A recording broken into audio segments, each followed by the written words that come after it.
Buying a home in my market of the Lower Mainland of British Columbia might seem complicated, but by following the steps in this video, it can actually become a smooth and even enjoyable process. Whether you are a first-time buyer or just new to the BC market, having a clear plan is key to avoiding stress and making a confident decision to get into your perfect place. And because this province is the most regulated real estate in the entire world, there's a ton of barriers in the way that you probably don't even know exist. But thankfully, I've worked with so many clients over the years that have used these steps to break down an otherwise overwhelming process, and they were then thrilled with how easy it all became. And if you find yourself not knowing where to start, first, start by watching this video all the way to the end. And of course, if you're serious about purchasing a home in the Lower Mainland of British Columbia, all the way from Vancouver to Chilliwack, and you need help, you can book a call with me right now using the link in the description below at a time that works best for you. Now, let's get on to the 7 steps that it takes to purchase a home, starting off with step 1, subscribing to this channel. No, that's not step 1, but it may help you in the future. Step 1 should be to discover your budget. You need to get properly pre-approved for a purchase because most people are going to finance a property to the tune of 80 to 95% of its value. Unless, of course, you don't require financing and you're purchasing for cash, and then the amount of cash you have is your budget. The less experienced in real estate usually start this process by speaking with a bank teller. And yeah, that might be okay, but I highly recommend speaking with an independent mortgage broker so they can help you shop for the best product for you at the best rates. And the best product, by the way, is not always the best rate. Downfalls of going directly to your own bank or credit union is that you might be working with someone who is not a mortgage specialist. That same bank may only have one set of rates to work with, and often they can work at the branch level way too slow for a real estate purchase, which is way more time sensitive than something like a mortgage renewal that they are much more accustomed to doing. Then with either your mortgage specialist or an independent broker, you're going to want to make sure they have done the full proper pre-approval process. Easy on the alliteration, pal. Yeah, that was a lot of P's. So there are no surprises when you bring them a live offer. Step number 2, establish agency and hire your realtor. Most buyers hire their realtor by word-of-mouth referrals from family, friends, or coworkers. This is actually probably the best way to find someone that is reliable because the person referring them to you has likely had a very positive experience with that agent in the past. But there are other ways to locate the right agent for you. Google reviews, for instance, are a great way to find out how previous clients felt after their transaction, but Google reviews tend to sway towards the happier people, and there's a whole lot of 5-star reviews out there. These days now, I get about 30% of my yearly business from people like you watching videos like this one. Because let's face it, social media like this might be the best way for you to interview an agent and find out what they're all about without having to have kind of that awkward conversation. And then there are area experts. Personally, I put less emphasis on this type of business model. This is because real estate is legislated provincially. So on paper,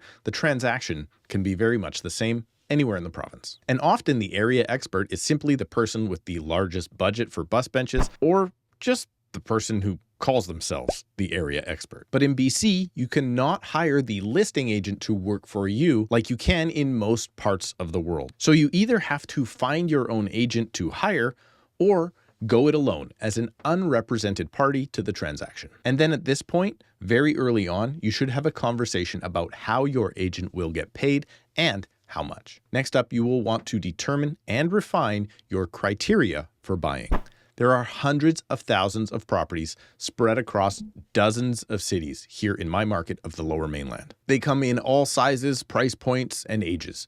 Your job, hopefully with a whole lot of help from your agent, is to set a base level criteria for all of the different boxes that you need checked in order to move forward with your purchase. Then your job, again, along with your agent, is to narrow down this criteria in order to discover which one of them are most important to you. You have to start focusing on prioritizing things like area, size, style, and price. Otherwise, you're going to get overwhelmed very quickly when it comes to step 4, the search. Again, hopefully most of your searching is done for you by your agent. The ideal situation is that with your now criteria in hand, your agent can send you all of the properties that fit your criteria so you don't have to scour realtor.ca all hours of the day and night, even though I know you'll do that too. Your original search will most likely be online, and then when the time is right, your search will transfer into in-person private showings. This is where your agent arranges to show the properties to you in person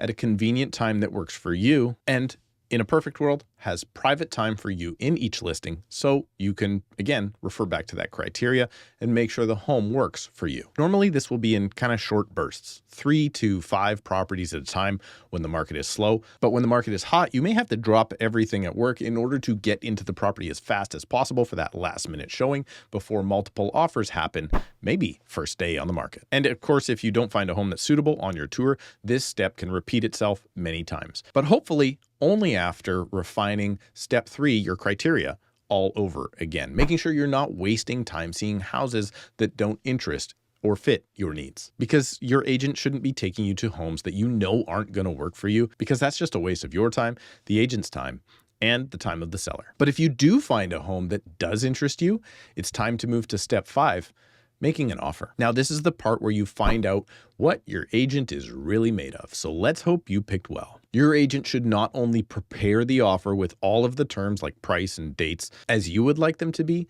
but they also need to be able to clearly explain the ins and outs of exactly what an enforceable contract is and how clauses can be written in one way or another to benefit either the buyer or the seller, and even which clauses should be added or omitted altogether. Now, I know here you will be focused on price, but the offer is a whole lot more than just price. So hopefully, on top of having good negotiation skills, your agent understands contract law, and more than anything, ideally, they know how to get you the house that you want. But even after you secure the home with your offer, there is likely another step before you can call it your own, and that is the due diligence. In most markets that are not super heated, you will have conditions in your offer in order to make sure you have time to conduct your due diligence, like finalizing financing, performing a home inspection, arranging insurance, and reviewing important documents that are pertaining to the property. This, depending on the property and the market, can usually take between about 5 and 7 business days.